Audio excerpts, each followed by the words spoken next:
பார்வையாளர் அனைவருக்கும் தமிழம் மலையொலியின் அன்பு வணக்கம். இன்று நாம் பார்க்க இருக்கின்ற தலைப்பு சீமானை தொடுவதற்கு பயந்த விஜய் என்பது குறித்து தான் நம்ம பேச இருக்கிறோம்.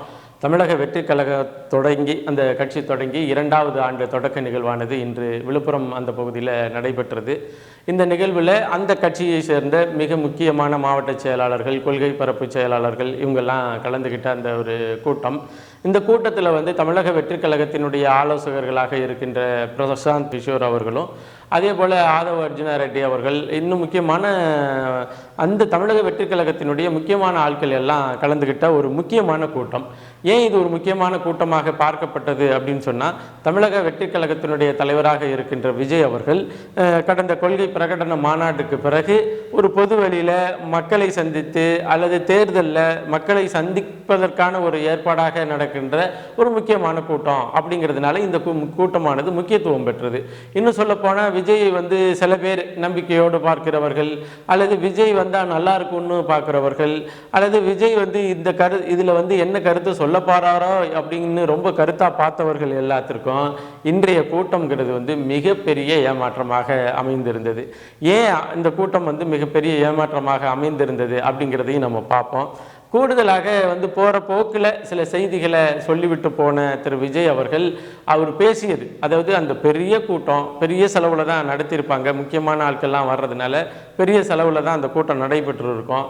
அந்த பெரிய கூட்டத்தில் ஒரு பெரிய செலவு பண்ண ஒரு கூட்டத்தில், அதுவும் கொள்கை பிரகடன மாநாட்டுக்கு பிறகு பல்வேறு அரசியல் அபிலாஷைகள், அரசியல் மாச்சரியங்கள் இதெல்லாம் நடந்து போயிருக்கு. இன்னும் சொல்லப்போனால் இவர் கொள்கை தலைவராக ஏற்றுக்கொண்ட ஈவேரா அவர்களினுடைய பிம்பமானது அடித்து நொறுக்கப்பட்டு இந்த தளத்தில் பிளக்கப்பட்டு கிடக்கு. சரி, இது எல்லாத்தையும் சொல்லி பேசுவார், ஏதாச்சும் ஒரு கருத்து பேசுவார். இன்னைக்கு மிக முக்கியமான கருத்தாக இருக்கின்ற இந்தி திணிப்புக்கு எதிராக, அதாவது மாநில அரசுக்கான தொகையை கொடுக்க மறுக்கிற மத்திய அரசுக்கு எதிராக ஏதாச்சும் ஒரு காந்திரமான கருத்தெல்லாம் வந்துடும் அப்படின்னு நினைச்ச எல்லாருக்குமே what bro, it's very wrong bro அப்படிங்கிறது தான் செய்தி. இப்போ பார்த்தீங்கன்னா நம்ம ஒன்றா வந்துடுவோம். குறிப்பாக பார்த்தீங்கன்னா இந்த கூட்டத்தில் விஜய் அவர்கள் பேசியது ஒரு 13 நிமிடம்னு நினைக்கிறேன், 14லிருந்து 13 நிமிடம் தான். அதில் தமிழில் பேசியது ஒரு 12 நிமிடம்னு வச்சுக்கோங்க. 12 நிமிட பேச்சிலையும் விஜயினுடைய அந்த முழுமையாக பார்த்துட்டு அதன் பிறகு இதை நான் சொல்கிறது சரியா என்னன்னு ஒரு முடிவுக்கு வாங்க. அந்த 12 நிமிட அந்த பேச்சில் ஏறக்குறைய 3 முறை அந்த ஸ்கிரிப்டை எடுத்து பார்த்துட்டாப்புல. பாவம் என்னென்னா, ஆரம்பித்து ஒரு 3 நிமிடத்தில் ஒரு ஸ்கிரிப்டை பார்த்தாப்புல, அதன் பிறகு ஒரு 3 நிமிடம் கழித்து இன்னொரு முறை அந்த ஸ்கிரிப்டை பார்த்தாப்புல, அதன் பிறகு கடைசியாக முடிக்கிறதுக்கு முன்னாடி 2 நிமிஷத்துக்கு முன்னாடி பார்த்தாப்புல. அதன் பிறகு என்ன நினச்சாரோ தெரியல, என்னடா எதோ எழுதி வச்சுருக்கீங்க, இதெல்லாம் நான் பார்க்கவும் இல்லை படிக்கவும் இல்லைன்னு சொல்லி மூடி வச்சுட்டு நன்றி வணக்கம் நன்றி வணக்கம் நன்றி வணக்கம்னு ஒரு தரம், 2ஆம் தரம், 3ஆம் தரம் அப்படின்னு சொல்லி முடிச்சிட்டாப்புல.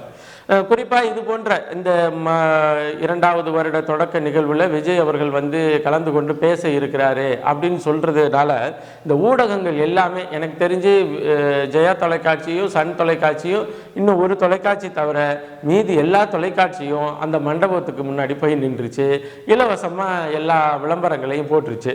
கூடுதலாக பார்த்தீங்கன்னா இவங்க கல்விக் கொள்கை, அந்த கொள்கை, இந்த கொள்கை எல்லாம் எடுத்துட்டு எல்லாம் எழுதிட்டு கெட் அவுட் அப்படிங்கிற ஒரு ஹேஷ்டேக் வச்சுருந்தாங்க. அதை தொடங்குறதுக்காக எல்லாரும் கையெழுத்து போட்டாங்க. அதில் விஜய் அவர்கள் கையெழுத்து போட்டாப்புல, முக்கியமான மாவட்ட செயலாளர்கள், ஒன்றிய செயலாளர்கள் வந்திருந்தவங்க போட்டாங்க. அதன் பிறகு ஆதவ அர்ஜுனா அவர்கள் போட்டாங்க. அதில் கையெழுத்து போட மறுத்த ஒரு இந்திக்காரர் யாருன்னா இந்த தமிழக வெற்றி கழகத்தினுடைய தேர்தல் ஆலோசகராக இருக்கின்ற பிரசாந்த் கிஷோர் அவர்கள். இல்லை இதில் நான் கையெழுத்து போட மாட்டேன் அப்படின்னு சொல்கிறாப்புல.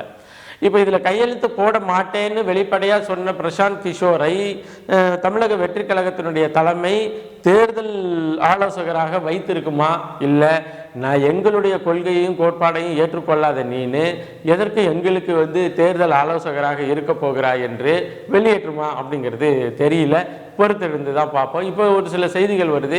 என்ன செய்திகள் வருதுன்னா, பிரசாந்த் கிஷோரை தமிழக வெற்றி கழகம் தேர்தல் ஆலோசகராக வச்சுக்கல, அவரை இந்திய அளவில் தமிழக வெற்றி கழகத்தை கொண்டுட்டு போவதற்காக பீகாரில் இருக்கிற அவருடைய கட்சியையும் தமிழ்நாட்டில் இருக்கிற இவருடைய கட்சியையும் ஒன்று சேர்த்து செயல்படுத்துவதற்கான ஒரு செயல் திட்டத்திற்காக அவரை நாங்கள் பக்கத்தில் வச்சிருக்கிறோம் அப்படின்னு ஒரு செய்தி நிலவுது. எது மாதிரியான செய்தி, எது உண்மையான செய்தின்னு இல்லை. சரி, நம்ம விஜய் பேசின விஷயத்துக்கு வந்துடுவோம். விஜய் வந்து நிறைய இடத்துல வந்து ஒரு மக்களுக்கு பிடிச்ச ஒரு தலைமையும் மக்களுக்கு பிடிச்ச ஒரு அரசியலும் வரும் பொழுது எல்லாரும் எதிர்க்கிறாங்க. அதில் முக்கியமாக சொன்ன செய்தி என்னன்னா, அதிகாரத்தில் ஆட்சியாளர்களாக இல்லாதவர்கள் கூட எதிர்க்கிறாங்க. அந்த இடம் வந்து குறிப்பாக நாம் தமிழர் கட்சி சொன்னதா நாம் பார்த்துக்கணும்.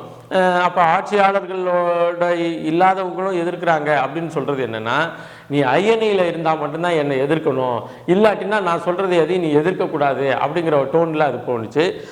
அதன் பிறகு வந்து what bro, it's very wrong bro அப்படிங்கிறது வந்து உங்களுக்கு தெரியும், சிக்னேச்சர் டயலாக் ஆஃப் அவர் அண்ணன், அதாவது சீமான் அண்ணனுடைய ரொம்ப பிரசித்தி பெற்ற வார்த்தை. இது வந்து அவருக்கு சொன்னது. நீங்கள் பெரியாரை கொள்கை தலைவர்னு சொல்கிறீங்கல்ல, எந்தெந்த இடத்துலலாம் பெரியார் வந்து இந்த கொள்கைக்கு தலைவராக இருந்தார், இந்த மண்ணினுடைய சிக்கல் என்ன, என்னென்ன சிக்கலுக்கு பெரியார் வந்து என்னென்ன மாதிரியான தீர்வுகளை சொன்னாரா, இது எல்லாமே தெரியாமல் கூமுட்டத்தனமாக ஒருத்தரை வந்து அழைச்சிட்டு வந்து அவருடைய பிம்பம் வந்து இங்கே அரசியல் தளத்தில் பயன்படுத்தப்பட்டு கொண்டு இருக்கிறது அப்படிங்கிறதுனால அவரை வந்து எங்களுடைய தமிழக வெற்றி கழகத்தினுடைய கொள்கை தலைவர்னு நீங்கள் சொல்கிறீங்களே அப்படிங்கிற அந்த டோனில் அண்ணன் சீமான் அவர்கள் வந்து what bro, it's very wrong bro அப்படின்னு சொல்லி அதாவது நவம்பர் 2ஆம் தேதி நாம் தமிழர் கட்சியில் நடந்த தமிழ்நாடு நாள் பொதுக்கூட்டத்தில் அண்ணன் சீமான் அவர்கள் பேசினது. அதன் பிறகு சரி, அது குறித்து ஏதாச்சும் பதில் சொல்லுவார் தமிழக வெற்றி கழகத்தினுடைய தலைவர் வந்து, அது குறித்து ஏதாச்சும் பதில் சொல்லுவார் அப்படின்னு சொன்னால் அது குறித்து எந்த பதிலும் சொல்லலை. ஆனால் அண்ணன் சீமான் அவர்கள் பயன்படுத்தின அந்த டைலாக்கை, அந்த சொற்றொடரை மட்டும் இவர் பயன்படுத்திக்கிட்டாரு. எதற்காக பயன்படுத்திட்டாருன்னா, இந்த ஹேஷ்டேக் போட்டு விளையாண்டுக்கிறாங்க இல்லையா அப்படின்னு சொல்கிறாரு இவர். சரி, அவங்க தான் ஹேஷ்டேக் போட்டு விளையாடுறாங்க, நீங்கள் என்னத்தை டிஎன் ஃபார் டிவிகே அப்படிங்கிறதும் ஒரு விளையாட்டா அப்படிங்கிற ஒரு கேள்வி இருக்குது. அதாவது go back Modi, get out Modi அப்படி ஒரு டீமு. இன்னொன்று நாம் தமிழர் கட்சி வந்து என்னென்னா, get out Modi and Stalin ரெண்டு பேரையும் கெட் அவுட் சொன்னிச்சு. அந்த நேரத்தில் தமிழக வெற்றி கழகம் வந்து என்ன ஹேஷ்டாக் பண்ணிச்சுன்னா, என்ன பண்ணிச்சுன்னு உங்களுக்கு தெரியும், டிவிகே ஃபார் டிஎன் அப்படின்னு பண்ணிச்சு. இன்றைக்கி வந்து தமிழக வெற்றி கழகத்தினுடைய தலைவர் வந்து இந்த மேடையில் என்ன சொல்லியிருக்கிறாருன்னா, ஹேஷ்டாக் போட்டு விளையாண்டுக்கிட்டு இருக்கிறீங்க அப்படின்னு சொல்கிறது எந்த ஹேஷ்டாக சொன்னார்? டிவிகே ஃபார் டிஎன் அப்படின்னு சொன்னது ஒரு விளையாட்டுத்தனமான பேச்சு அப்படின்னு சொல்ல வராரா அப்படின்னு தெரியல.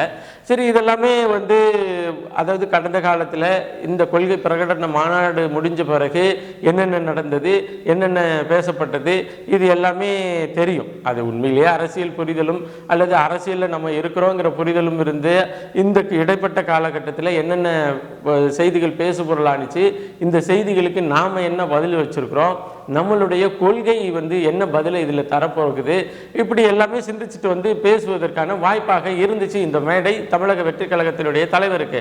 ஆனால் இந்த மேடையை அவர் அதற்காக பயன்படுத்தலை, வேறு எதற்காக பயன்படுத்தினார் அப்படின்னு சொன்னால், அவர் எதுக்காகவும் பயன்படுத்தலை.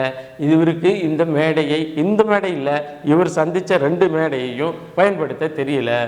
ஏன்னா எனக்கு தெரிஞ்சு ஒரு 20 லட்சத்துலேருந்து 30 லட்சம் ரூபானாலும் அந்த மண்டபத்தினுடைய வாடகை கொடுத்துருப்பாங்க.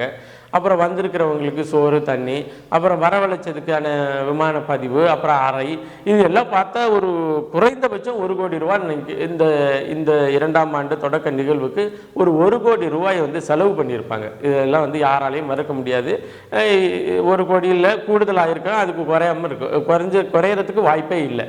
இப்போ 1 கோடி ரூபாய் செலவு பண்ணி நடத்தப்பட்ட 2வது வருட தொடக்க நிகழ்வில் விஜய் அவர்கள் பேசியது வெறும் 13 நிமிஷம்.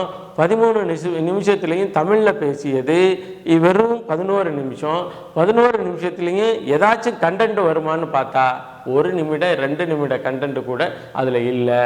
அவரை எதிர்க்கிறாங்க, இவங்க எதிர்க்கிறாங்க, ஹேஷ்டாக் போட்டு விளையாண்டுக்கிட்டு இருக்கிறாங்க, நாம தான் அப்படின்னு சொல்லிட்டு ஒரே ஒரு செய்தி என்ன, அந்த பூத் கமிட்டி பூத் லெவலில் வந்து ஆள் அமைச்சு அந்த பூத் கமிட்டி செயலாளர்களுக்கான ஒரு மாநாடை போடுவோம் அப்படின்ற ஒரு செய்தியை மட்டும் பதிவு பண்ணியிருக்கிறாங்க. சரி, 2வது வருஷத்தில் நம்ம தேர்தலை எப்படி எதிர்கொள்ளணும், இங்கே சமூகத்தினுடைய சிக்கல் என்னென்ன இருக்குது, அந்த சிக்கலுக்கு என்ன தீர்வுகள், இதெல்லாம் சொல்லுவார்னு செய்தியாளர்கள் மாதிரியே ஊடக சந்திப்பாளர்கள் ஊடகவியலாளர்கள் மாதிரியே நாமளும் காத்திருந்தோம். ஒன்றும் அம்மன் ஜல்லிக்கு தேரலை. இதுக்கிடையில் வந்து ஒரு நேரத்தில் வந்து கீழே குவிஞ்சுக்கிட்டு ரொம்ப நாளி வரலையும் பேச்சு மூச்சு வரல.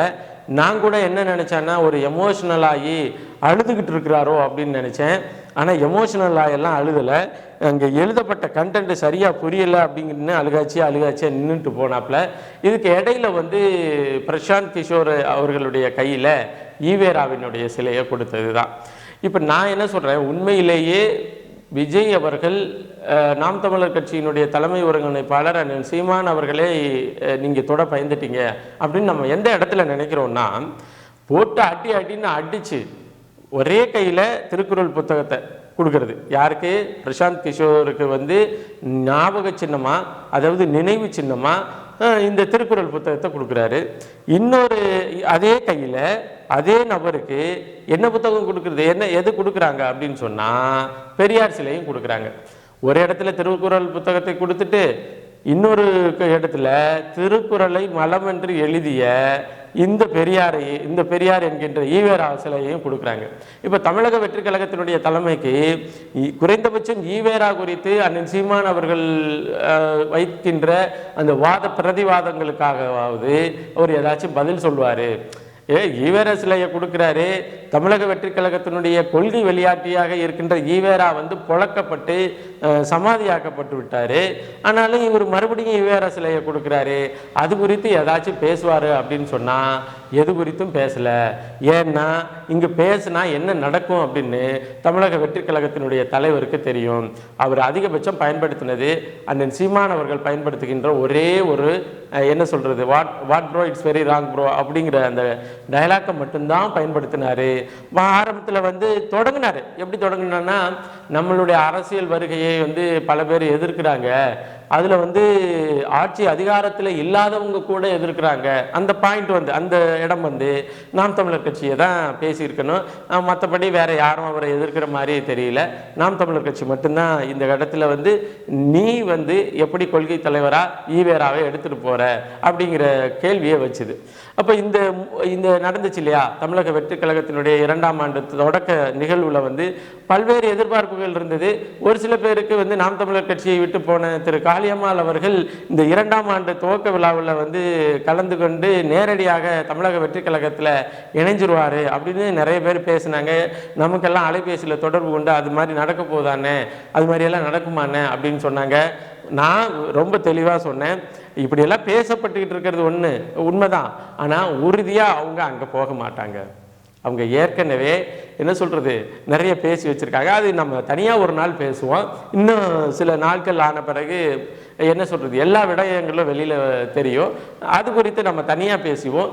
இது வந்து நம்ம தமிழக வெற்றி கழகத்தினுடைய தலைவர் திரு விஜய் அவர்கள் இந்த கூட்டத்தில் முழுக்க சொதப்பிட்டு செஞ்ச செலவுக்கு கூட எந்த அரசியல் வார்த்தைகளும் பேசாமல் அப்படியே நடத்தி முடிச்சிட்டாரு. இதில் வந்து 2-3 இடத்துல அண்ணன் சீமான் அவர்களை தொடுவதற்கு முயற்சி செய்தார். ஆனால் தொட்டால் ஏதாச்சும் நடந்துருமோ அப்படின்னு பயந்து எஸ்கேப் ஆகிட்டார் அப்படின்னு தான் நமக்கு தெரியுது. என்ன பெரிய நகைச்சுவை அப்படின்னு சொன்னால், திருக்குறளை ஒருத்தருக்கு வந்து மதிப்பு மிக்க ஒருத்தருக்கு வந்து பரிசாக கொடுக்குற அதே அவரை இது காலம் பார்த்தீங்கன்னா எவ்வளோ ஒரு கூர்மையானது.